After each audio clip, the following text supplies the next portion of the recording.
একটা সুস্থ মানুষকে হাসি মুখে হাসপাতাল থেকে নিয়ে আসলেন, জেলখানা থেকে হাসপাতালে নিয়ে আসলেন।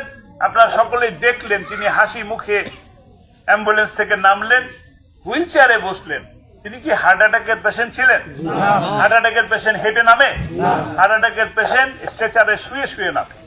সেই মানুষটা আপনাদের আমাদেরকে গোটা বাংলাদেশের মানুষকে কত সুন্দর হাসি মুখে একটি সালাম দিলেন। সালাম দিয়েছিলেন কিনা?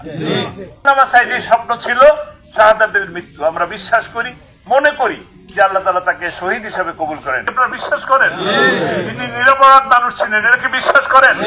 যদি বিশ্বাস করেন তবে আমি আপনাদের কাছে একটি আহ্বান জানাতে চাই।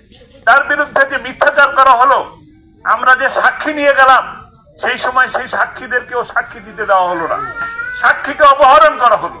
আজকে আপনারা সামনের ফেব্রুয়ারি মাসে আপনারা একটা সাক্ষ্য দিবেন, সত্যের পক্ষে একটা সাক্ষ্য। সাক্ষ্য কি?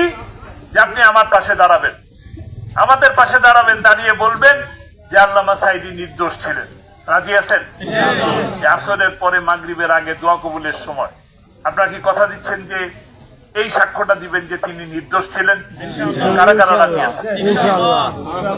আল্লাহ তাআলা এই হাতগুলোকে কবুল করে নিন।